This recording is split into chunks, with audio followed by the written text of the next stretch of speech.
How to set up a satellite dish. A satellite dish liberates you from the boredom of watching the same channels over and over again. It gives you access to unlimited new channels without interference from an operator. All you need to install a satellite dish at home is open space. Generally, satellite dishes work best when they're set up on the roof, although you may have to settle for a wall if you're in a block of flats without a single central dish. A satellite dish receives encrypted data from the satellites compassing our planet and reproduces them on TV. Anyone can install a rooftop satellite dish by following simple steps, usually mentioned in the product manual supplied by the dish manufacturer. For this, you need to know a couple of things: what is an LNB and how a satellite dish works. Now, what is an LNB? LNB stands for Low Noise Block Down Converter, and it has to be fixed on the dish's arm.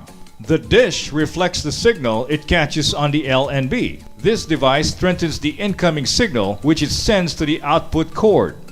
A satellite dish catches TV or radio signals and sends it down to your TV via an LNB and cables. The LNB is the gadget responsible for your TV viewing quality. As soon as it gets a signal from the dish, it begins to convert high-frequency signal to an extremely low-frequency signal. The value must be optimum for the satellite receiver and the output cord. This is done to prevent any loss of signal. Now, here are the steps in how to install your satellite dish. Step 1. Understand your satellite dish. As an intriguing piece of equipment, your satellite dish catches TV signals from space. It has a dish and a pole to which allied devices are attached. Consider whether you need to install an elliptical or round dish. Step 2. Apart from the dish antenna, you will need an LNB converter and installation hardware like wrenches, screws, or bolts. Step 3. Dish mounting. Read the end user manual thoroughly. Support the dish on the roof with the help of its own resting arm. Ensure that the dish pole is not off center. Place the dish in such a way that pole coordinates give a perpendicular position from the dish base. Step 4. Assemble the LNB. The low noise block down converter needs to be attached to the dish pole. This is achieved when you bolt the LNB to the pole of the dish. Usually, the LNB slide locks onto the dish pole and then it should be clamped using a wrench. Step 5. Do the math.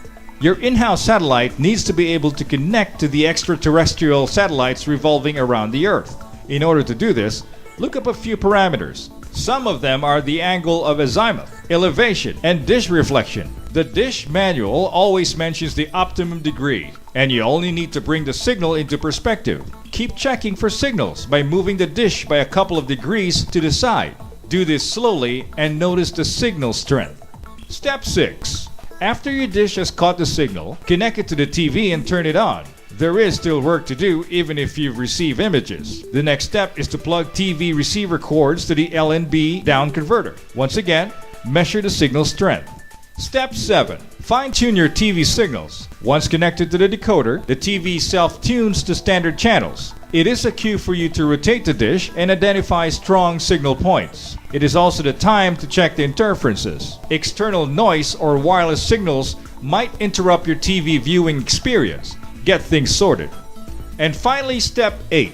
Enjoy TV time. Although assembling your very own satellite dish is time-consuming, it is an exciting addition to your home and magnifies TV viewing experience for the entire family.